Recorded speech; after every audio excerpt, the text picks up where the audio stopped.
नमस्कार बंधुओं, हम शब्द अलंकार समझ रहे हैं, उसकी जानकारी प्राप्त कर रहे हैं।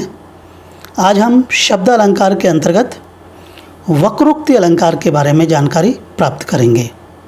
जैसा कि शब्द के माध्यम से आप समझ रहे होंगे, वक्रोक्ति का मतलब है वक्र उक्ति, अर्थात जो उक्ति वक्र हो। शब्द की परिभाषा अगर देखें, अलंकार की परिभाषा देखें कि जहाँ शब्द में श्लेष के कारण या काकु यानी बात कहने के भिन्न ढंग से अथवा स्वर के भेद के कारण किसी के द्वारा एक अर्थ में कहे गए शब्द या वाक्य का कोई दूसरा व्यक्ति जानबूझकर दूसरा अर्थ कल्पित करे, वहाँ वक्रोक्ति अलंकार होता है।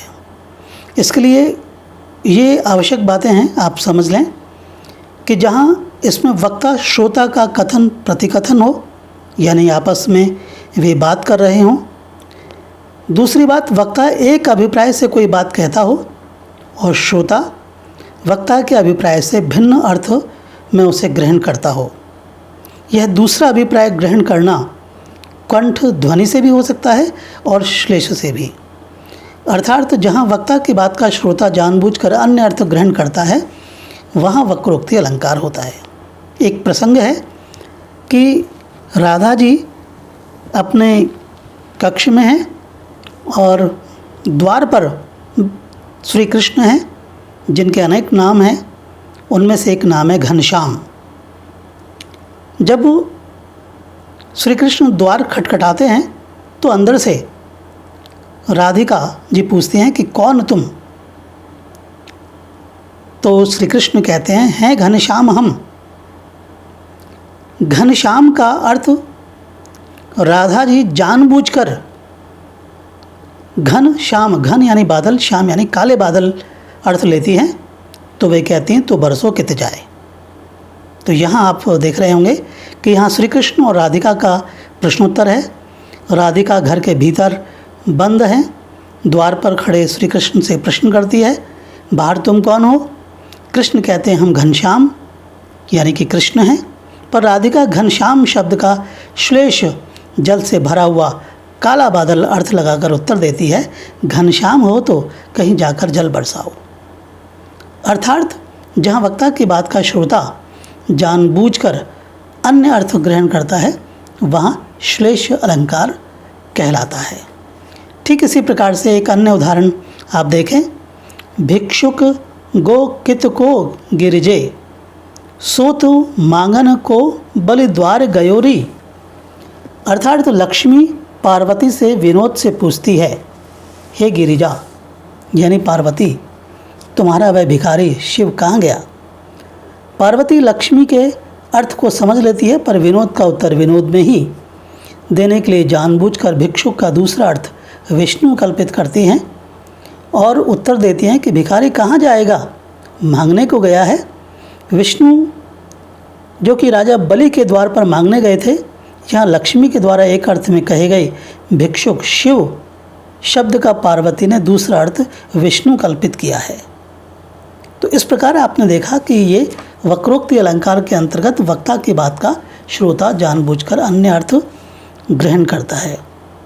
अब आइए देखते हैं वक्रोक्ति के भेद। वक्रोक्ति के अलंकार के दो भेद माने जाते हैं, पहला श्लेष वक्रोक्ति और दूसरा काकु वक्रोक्ति। जब श्लेष के कारण अन्य अर्थों की कल्पना की जाए, वहाँ श्लेष वक्रोक्ति अलंकार माना जाता है। जैसे को तुम, हरि प्यारी, कहाँ वानर को पुरकाम, यानी राधिका कृष्ण से पूछती है कि तुम कौन हो? कृष्ण उत्तर देते हैं कि हे प्रिया, मैं हरि यानी कि कृष्ण हूँ। राधिका हरि शब्द का अर्थ बंदर अर्थ लगाकर कृष्ण से कहती है कि नगर में हरि यानी बंदर का क्या काम है, जंगल में जाओ। जब शब्द का इस प्रकार उच्चारित किया जाए कि सुनने वाला उसका अर्थ दूसरा ही अर्थ ले, वहाँ यह वक्रोक्ति अलंकार होता है। और इस प्रकार से आपने ये देखा, काकु गले की एक प्रकार की ध्वनि है। जैसे आप देख रहे हैं, आयहु मधुमास के प्रीतम एह नाही। कोई विरहणी कहती है कि बसंत के आने पर भी क्या प्रियतम नहीं आएंगे? उसकी सखी उन्हीं शब्दों को काकू से दूसरा अर्थ कल्पित करती है, बसंत आने पर भी प्रियतम नहीं आएंगे, अर्थात अवश्य आएंगे। वक्रोक्ति अलंकार के बाद में आइए हम जानते हैं पुनरुक्त अवधाभास अलंकार के बारे में। आप देख रहे होंगे परिभाषा के रूप में जब अर्थ की पुनरुक्ति दिखाई पड़े परंतु वास्तव में पुनरुक्ति न हो तब पुनरुक्त अवधाभास अलंकार होता है। अर्थात पुनरुक्ति का आभास हो, ये अलंकार की विशेषता है। जैसे उदाहरण है इसका, दुल्हा बना बसंत, बनी दुल्हिन मन भाई। अर्थात यहाँ दुल्हा और बना में तथा दुल्हिन और बनी में अर्थ की पुनरुक्ति दिखाई पड़ती है, परंतु वास्तव में दुल्हा का अर्थ है वर और बना का अर्थ है बना हुआ, शोभित हुआ। इसी प्रकार दुल्हिन का अर्थ है वधू और बनी का अर्थ है बनी, जंगल, अरण्य। अर्थात बनी का अर्थ है दुल्हा, दुल्हिन भी होता है, परंतु यहाँ वह अर्थ नहीं लिया गया, सामान्य अर्थ इसके अंतर्गत लिया गया है।